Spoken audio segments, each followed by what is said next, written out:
Okay, Miss Brown, so we are going to look at this sheet. This is something that you're going to fill out anytime you have a phone conversation or any interaction with any of your kids, because that's one of the main things we want to work on. So we want to have something to track how those phone calls and the relationship is going.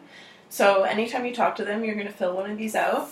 So it just asks the date of the conversation, the context of the conversation. So what did you talk about? Who did you talk to? Mm-hmm. So if it was your son, you might say you talked about his day, whatever it was.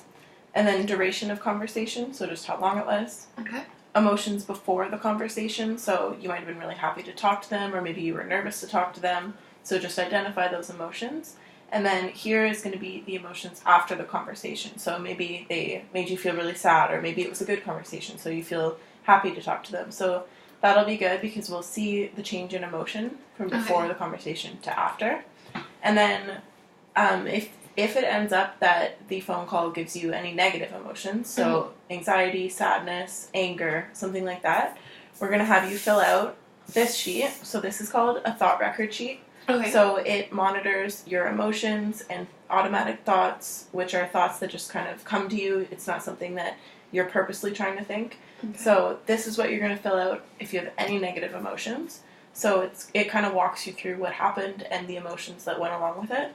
So I'm just going to get you to come up with an example situation, something that has happened recently or one that you can remember. So we're going to go through just as an example to make sure we understand the whole sheet. So can you think of a situation right now that we can talk about? I recently had a phone call with my daughter, Vanessa, the one who has bipolar disorder. Yeah, that'll work. So what was the situation there? So what happened? So we were talking on the phone, and she was just being really nasty, like telling me I was a bad mother and that everything in her life is my fault. And so her recent problem is that she can't pay her hydro bill, and they're threatening to cut it off.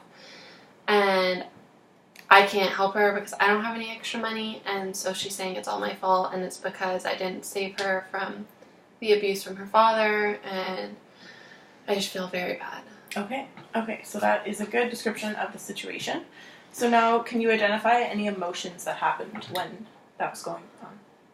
I was very sad and very anxious. Okay, so first you're going to list just the emotions, and then you're going to rate from 0 to 100 those emotions. So 100 would be like the saddest you've ever been.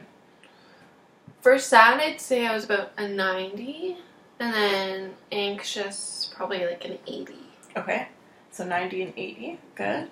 And then did you experience any bodily sensations when this was happening?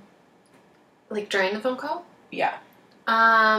I was getting really sweaty and clammy, and my heart was going really fast because I didn't know what to do. Okay.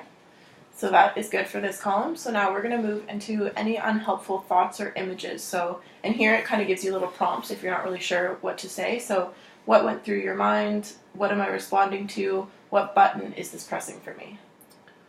So some unhelpful thoughts would be that I'm a bad mother, I can't help her, this is all my fault, and then images.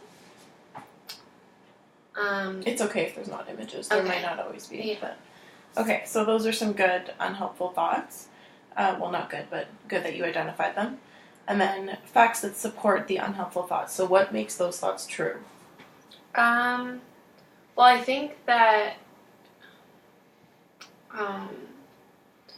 so for the first thought, which was... One of them was that you're a bad mother. Okay, so I think that I feel like I'm a bad mother because I didn't, like she's right, I didn't protect her from the abuse, and I couldn't help her pay for her schooling. Okay. So I think that's why... Like, I think she's right because she couldn't get a good job because she couldn't go to school, and if I could have helped her pay for things, then she might have been able to go. Okay. So those are some supporting facts, and now we're going to look at facts that provide evidence against the unhelpful thoughts. So what makes them not true? I think I was the best mother I could be. I didn't protect her from the abuse, but I did do my best to be a loving mother. Mm-hmm. I also think that there's other ways that she could have went to college, even if I couldn't financially support her. Yeah. So, yeah, do you really think that you might be the reason she can't pay her bills right now? Do you think that is true or no? No, like, she chooses not to work. And I think with being a good mother, like when we found out that she had bipolar disorder, I took her to the doctor, and I was very supportive through that and through her high school schooling to try and make sure that she did her best, but she's kind of made the choices she's made. Right. Okay. Perfect. So now it's going to look at a more realistic and balanced perspective. So after you've taken all these things into consideration, is there a more realistic way to think about the situation? I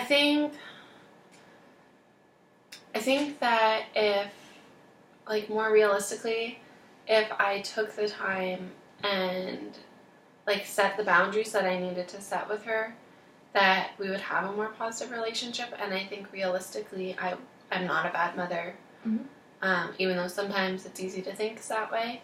And I think I'm not the reason for all of her problems. I could have protected her from some things, but that was a very long time ago. Okay. And now we're going to look back at the emotions. So once you've kind of looked over it all, looked at it in a more rational way, did these emotions change at all, or are they still at the same level? I think my sadness is much lower because realizing it's not my fault kind of makes me feel better. So I put that at like a 30. Okay. And then my anxiety is much lower too, because it's not as low as the sadness because I still can't help her at this point because I don't have any extra money.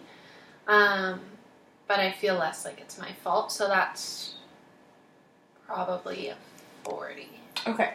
So this is what we're going to use, as I said, to look at the emotions and the thoughts and everything. So we are going to work on boundary setting and assertiveness and everything, but this is going to be how we're going to track how the phone calls are going, how the emotions are going, whether or not you can look at the thoughts and challenge them and accept them for what they are, if they're true or not. So that's what these are going to be for. So do you have any questions about these? Just one. So every time I have a phone call, Yeah. would I fill out a new sheet, or is it just like this? If you can fit it, you can draw a line across. It's up to you. Okay, and with these, a different one every time? Yeah, you probably will only fit one situation on these each time. Okay. And we'll give you lots of copies of them. Okay, that all Okay. makes sense then. Awesome. Thanks.